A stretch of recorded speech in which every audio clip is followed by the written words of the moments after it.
दोस्तों कोई भारतीय वो मंजर नहीं भूल सकता जब 1971 बांग्लादेश लिबरेशन वॉर में आईएएफ ने कई सॉर्टीज यानी अटैक्स के थ्रू इंडियन आर्मी और इंडियन नेवी को कवर प्रोवाइड करके अपनी ताकत का प्रमाण पूरे विश्व को दिया था और दुनिया को एक इनडायरेक्ट चेतावनी दी थी कि इंडिया को कमजोर ना समझा जाए। और 2022 के रशिया यूक्रेन वॉर ने हमें ये लेसन भी सिखा दिया कि अपनी लड़ाई सिर्फ अपनी ही होती है। कोई दूसरे देश को जब तक अपना फायदा ना दिखे वो मदद के लिए नहीं उतरता। इसलिए इंडिया को भी खुद का बचाव करने के लिए बेस्ट पोजीशन में होना चाहिए। द आर्ट ऑफ वॉर किताब के ऑथर सुन जू ने कहा था, अगर तुम अपने दुश्मन और खुद को जानते हो तो तुम्हें 100 बैटल्स के रिजल्ट की भी फिक्र करने की जरूरत नहीं है। हमारी भारतीय वायुसेना कितनी शक्तिशाली है इसका अंदाजा हमें तब होगा जब हम अपने थ्रेट्स को समझेंगे और उनकी ताकत को जानेंगे। आज जब वॉर का नैरेटिव बदल रहा है और भारत पे आक्रमण का खतरा उसके पड़ोसी देशों से लगातार बना हुआ है, तो क्या आईएएफ आज भी अपनी सेना के साथ अपनी बहादुरी दिखाने के लिए पूरी तरह से सशक्त है या नहीं? अब इस सवाल का मतलब ये नहीं है कि आईएएफ की बहादुरी पे सवाल उठाया जा रहा है। इस वीडियो का कॉन्टेक्स्ट सिर्फ इतना है कि क्या आईएएफ के पास इनफ रिसोर्सेज हैं या नहीं। पर इस सवाल को जानने से पहले हम आज इस वीडियो के माध्यम से इंडियन एयरफोर्स की ब्रीफ हिस्ट्री और उसकी सेना को डिस्कस करेंगे। साथ ही हम देखेंगे कि आईएएफ के मुकाबले पाकिस्तानी एयरफोर्स और चाइनीज एयरफोर्स कहां स्टैंड करते हैं, और हम ये भी डिस्कस करेंगे कि वो कौन से कंसर्न्स हैं जिन्हें एड्रेस करने की अब जरूरत आ गई है। तो चलिए शुरू करते हैं आज का डिस्कशन। नमस्कार दोस्तों, मेरा नाम है आदर्श और स्वागत है आपका स्टडी आईक्यू में। आगे बढ़ने से पहले मैं आपको बता दूं कि अब स्टडी आईक्यू के किसी भी शानदार कोर्स को परचेज करने से पहले, चाहे वो यूपीएससी एग्जाम हो, स्टेट पीएससी हो, जुडिशरी एग्जाम्स हो या फिर हो बैंक पीओ का एग्जाम, आप यूज कर सकते हैं कूपन कोड आदर्श 33, जिससे आपको मिलेगा फ्लैट 33% डिस्काउंट स्टडी आईक्यू के सभी कोर्सेज पे। बाकी के अपडेट्स के लिए आप मुझे मेरे सोशल मीडिया हैंडल्स पे भी फॉलो कर सकते हैं। दोस्तों, इंडियन एयरफोर्स यानी आईएएफ को इंडियन आर्म्ड फोर्सेस का एयर आर्म भी कहा जा सकता है, जिसका मिशन इंडियन एयरस्पेस को सिक्योर करना और आर्म्ड कॉन्फ्लिक्ट के दौरान एरियल वॉरफेयर कंडक्ट करना है। इसकी स्थापना 8 अक्टूबर 1932 के दिन ब्रिटिश एम्पायर की एक सहायक वायुसेना के रूप में हुई थी। इनफैक्ट वर्ल्ड वॉर सेकेंड में आईएएफ ने हर मेजेस्टी रॉयल एयरफोर्स के साथ एक अहम भूमिका निभाई थी। जहां 1965 के इंडिया पाकिस्तान वॉर में आईएएफ ने पाकिस्तान के अंदर घुसकर मल्टीपल एयर बेसिस पे रेड किया था, वहीं 1971 बांग्लादेश लिबरेशन वॉर के दौरान इसने 2000 सॉर्टीज फ्लाई करके अपने लैंड ट्रूप्स को कवर भी प्रोवाइड किया था। इतना ही नहीं, अगर रिसेंट ऑपरेशंस की बात करें तो 2019 में ऑपरेशन बंदर के तहत आईएएफ ने पाकिस्तान के बालाकोट में जैश ए मोहम्मद के कैंप्स को भी डिस्ट्रॉय किया था। इसके अलावा आईएएफ का मिशन केवल हॉस्टाइल फोर्सेस के साथ इंगेज होना नहीं है। IAF United Nations peace keeping missions में भी पार्टिसिपेट करता है। उसके साथ ही इसने कई रेस्क्यू ऑपरेशंस भी कैरी आउट किए हैं, जैसे ऑपरेशन राहत, जिसमें 2015 में उत्तराखंड के फ्लड्स के दौरान आईएएफ द्वारा मैसिव स्केल पे वहां के लोगों को रेस्क्यू किया गया था। 2022 के ऑपरेशन गंगा के तहत आईएएफ ने यूक्रेन में फंसे भारतीयों को सुरक्षित अपने वतन लाने का भी काम किया है। Indian air force chief of the air staff यानी सीएस द्वारा कमांड किया जाता है। इसके अलावा आईएएफ में 7 कमांड शामिल हैं: western, eastern, central, south western, southern training और मेंटेनेंस, जिसके यूनिट्स और ऑफिसेज पूरे भारत में मौजूद हैं और भारत को एरियल प्रोटेक्शन प्रोवाइड करते हैं। आपको जानकर हैरानी होगी कि आईएएफ जब एस्टैब्लिश हुआ था तभी एक छोटा सा 3 ऑफिसर्स और 19 सिपाहीज का फ्लीट था। आज इंडियन एयरफोर्स दुनिया की 4th लार्जेस्ट एयरफोर्स है, जिसमें लगभग 1,70,000 एक्टिव पर्सनल शामिल हैं। दोस्तों, अगर हम भारत के एरियल वेपन्स की बात करें तो आईएएफ के पास लगभग 1700 एयरक्राफ्ट हैं, जिसमें राफेल के साथ साथ आईएएफ के प्राइमरी एयर सुपीरियरिटी फाइटर्स में Sukhoi 30, MiG 29 air defence aircraft और मिराज 2000 मल्टीरोल एयरक्राफ्ट शामिल हैं। इसके अलावा इंडिजिनस लाइट कॉम्बैट तेजस एयरक्राफ्ट कुछ सालों में मिग 21 को कंप्लीटली रिप्लेस करने वाला है। फ्रांस द्वारा मैन्युफैक्चर्ड राफेल फाइटर जेट्स का पहला बैच इंडिया में 2020 में आया था। राफेल के वाइड रेंज ऑफ वेपन्स इसकी खासियत को और बढ़ा देते हैं। वाइड रेंज ऑफ वेपन्स में meteor missile, scalp cruise missile और MICA वेपन सिस्टम जैसे जेट शामिल हैं। मेटियोर नेक्स्ट जनरेशन का बियॉन्ड विजुअल रेंज यानी कि BVR air to air missile है, जो एयर टू एयर कॉम्बैट को रिवॉल्यूशनराइज करने के लिए डिजाइन किया गया है। इतना ही नहीं, 150 किलोमीटर की दूरी से एयर टू एयर टारगेट्स को स्ट्राइक और एनिमी टेरिटरी में 300 किलोमीटर अंदर जाके सेफली टारगेट्स को हिट करने की क्षमता राफेल को दुनिया के सबसे डेडलीस्ट फाइटर जेट्स में से एक बनाती है। दोस्तों, इसके अलावा हमारे pilots high altitude combat missions में काफ़ी प्रैक्टिकल एक्सपीरियंस रखते हैं। हाई ऑल्टीट्यूड वॉर के मामले में इंडिया काफ़ी अच्छी स्थिति में है, क्योंकि कई विमान आसपास के एयरबेसेस के समर्थन से सभी मौसमों में हाई ऑल्टीट्यूड्स पर उड़ान भरने में सक्षम है। इसके अलावा LAC के पास हमारे बेसिस का स्ट्रेटेजिक लोकेशन एरियल एसेट्स को अनइंटरप्टेड सपोर्ट सुनिश्चित करता है। IAF की फ्लीट में लगभग 6 airborne early warning and control aircraft भी शामिल हैं, जो दुश्मन की ओर से आने वाले किसी भी एयरक्राफ्ट या मिसाइल पे पैनी नज़र बनाए रखते हैं। अगर हेलीकॉप्टर्स की बात करें तो इंडिया के पास एडवांस रोटर क्राफ्ट फ्लीट है, जो हमारे पड़ोसी देशों को अच्छी खासी टक्कर दे सकते हैं। IAF के CH-47F चिनूक, मिल Mi-26, मिल Mi-8, मिल Mi-17 इत्यादि हेलीकॉप्टर्स हैवी और मीडियम लिफ्ट स्ट्रैटेजी और यूटिलिटी रोल्स के लिए इस्तेमाल किए जाते हैं, जबकि HAL लाइट कॉम्बैट हेलीकॉप्टर्स और HAL Rudra attack helicopters combat missions के लिए डेडिकेटेड है। हाल ही में inducted Boeing AH-64E Apache attack helicopters IAF को विशेष रूप से इंडो चाइना बॉर्डर्स के ऊबड़ खाबड़ माउंटेन रीजन्स में दिन रात और हर मौसम में हमले के मिशंस कैरी आउट करने में सक्षम बनाएंगे।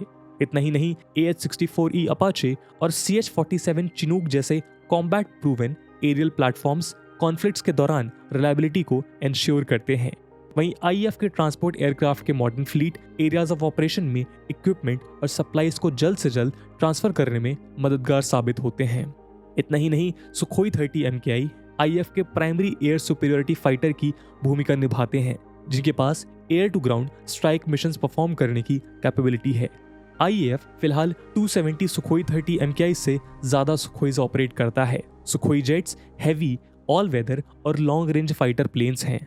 सबसे दिलचस्प बात यह है कि जनवरी 2020 में सुखोई 30 MKI के स्क्वाड्रन ब्रह्मोस मिसाइल से लेस सदर्न एयर कमांड में इंडक्ट किए गए थे। सुखोई जेट्स को BrahMos air to surface missiles carry करने के लिए मॉडिफाई किया गया है, जिससे उन्हें लंबी दूरी के प्रेसिजन स्ट्राइक्स करने की क्षमता मिलती है।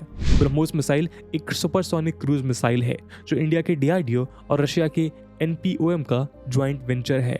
इतना ही नहीं, ब्रह्मोस दुनिया के सबसे फास्टेस्ट क्रूज मिसाइल्स में से एक है, जिसकी स्पीड 2.8 माक है। ये स्पीड ऑफ साउंड से भी 3 गुना ज्यादा है। ब्रह्मोस सुखोइस को ऑलमोस्ट 1500 किलोमीटर का एक कॉम्बैट रेडियस प्रोवाइड करता है, जिसमें मिड एयर रिफ्यूलिंग की जरूरत भी नहीं पड़ती। इसके अलावा BrahMos Sukhoi 30 MKI fighter aircraft पे डिप्लॉय किया गया सबसे हैवीएस्ट वेपन है। खैर, IAF अपने पुराने MiG-21 इंटरसेप्टर एयरक्राफ्ट को रिप्लेस करने के लिए indigenous HAL Tejas 4th generation multi role light fighters को भी मैदान में उतार रहा है।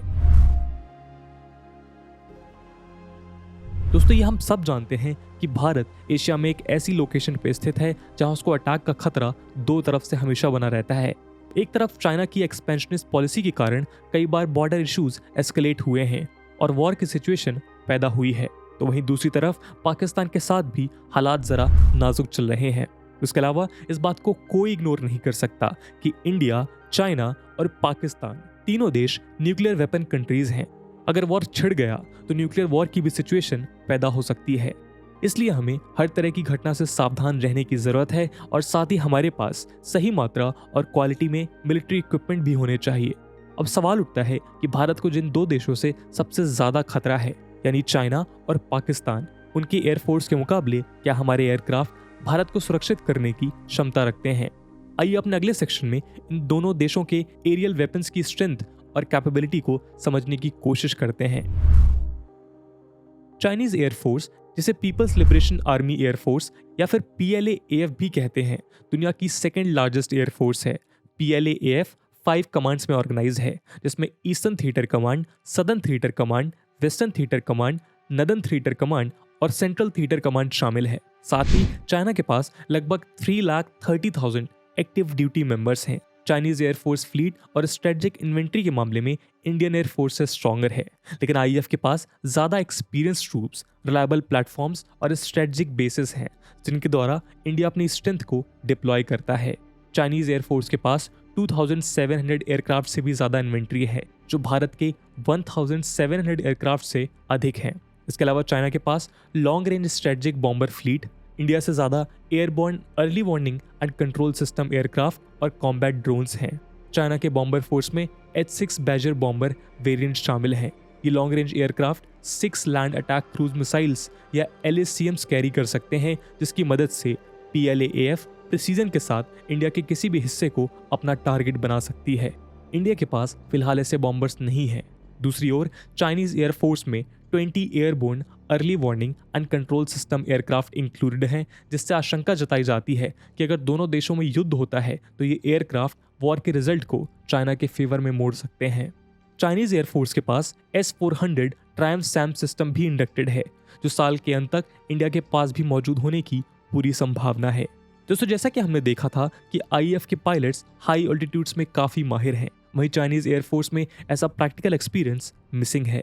चाइनीज एयरफोर्स विमानों को तिब्बत के पास अपने एयर बेसिस में खराब मौसम के कारण लिमिटेड सप्लाईज और फ्यूल के साथ उड़ान भरनी पड़ती है। हालांकि PLAAF ने J-20 जैसे 5th जनरेशन फाइटर को इंडक्ट करना शुरू कर दिया है, लेकिन माना जाता है कि ये IAF रफेल के 4.5 जनरेशन एयरक्राफ्ट से ज़्यादा सुपीरियर नहीं है। मिटेओर वेरी लॉन्ग रेंज और MICA beyond visual range air to air missile से लेस रफेल फाइटर से चाइनीज एरियल एसेट्स को एक सिग्निफिकेंट थ्रेट पैदा हो सकता है। दोस्तों, चाइनीज एयरफोर्स के एनालिसिस के बाद आइए अब एक नज़र पाकिस्तानी एयरफोर्स पर डालते हैं। दुनिया के एयरफोर्स में पाकिस्तान एयरफोर्स यानी PAF लगभग 8th पोजीशन पे आता है। साथ ही इसके पास 70,000 एक्टिव ड्यूटी पर्सनल और एटलीस्ट 970 एयरक्राफ्ट हैं। PAF का पायलट्स पर एयरक्राफ्ट का रेशियो फिलहाल 2.5 है, वहीं IAF का ये रेशियो 1.5 पायलट्स पर एयरक्राफ्ट है। दोस्तों, ये रेशियो इम्प्लाई करता है कि फुल स्केल वॉर में ज़्यादा पायलट्स होने के कारण PAF को इंडिया के ऊपर शायद थोड़ा सा एडवांटेज हो सकता है। पाकिस्तान के पास JF-17, American F-16, Miraj 3, Miraj 5 और F-7 जेट्स के साथ साथ 22 स्क्वाड्रंस हैं। रिपोर्ट्स के मुताबिक JF-17 फाइटर जेट के फीचर्स और टेक्नोलॉजीज चाइना के J-20 फाइटर जेट से सिमिलर हैं, क्योंकि इन फाइटर प्लेन्स को चाइना की पार्टनरशिप के साथ बनाया गया था। तो जाहिर है कि इनका भी इंडिया के रफाइल जेट्स के सामने कोई मुकाबला नहीं है। इसके अलावा पाकिस्तान के पास 425 कॉम्बैट एयरक्राफ्ट हैं, जिनमें चाइनीज ओरिजिन के F-7 PG जेट्स भी शामिल हैं। International institute for strategic studies के अनुसार इंडियन एयरफोर्स की तुलना में PAF के पास 7 airborne early warning and control aircraft हैं, जो भारत के पास 6 हैं। इन सब के अलावा दोस्तों, चाइना और पाकिस्तान दोनों देशों के पास फिलहाल ब्रह्मोस जैसी कोई मिसाइल नहीं है, जो इंडिया को एक बहुत बड़ा एडवांटेज प्रोवाइड करता है। दोस्तों, इस बात से इनकार नहीं है कि हर युद्ध के लिए भारत की एयरफोर्स, नेवी और आर्मी तैयार है, लेकिन इस डिस्कशन से हम ये जरूर देख सकते हैं कि IAF कुछ एस्पेक्ट्स में पाकिस्तान और चाइना से थोड़ा पीछे है, और यही वो एरियाज हैं जिनको हमें एड्रेस करना होगा ताकि भारत की सुरक्षा में कोई कमी पैदा ना हो। एरियाज ऑफ कंसर्न में मुख्य रूप से नंबर ऑफ पायलट्स और squadrons, airborne early warning and control aircraft, advance aircraft आदि शामिल हैं। इनफैक्ट, ये देखते हुए कि वॉरफेयर के नेचर में फंडामेंटल चेंजेस हो रहे हैं, एयर चीफ मार्शल विवेक राम चौधरी ने कहा था कि इंडिया की सिक्योरिटी डायनेमिक्स में मल्टी फेस्टेड थ्रेट्स और चैलेंजेस मौजूद हैं, जिनके लिए मल्टी डोमेन कैपेबिलिटीज को बिल्ड करना जरूरी है।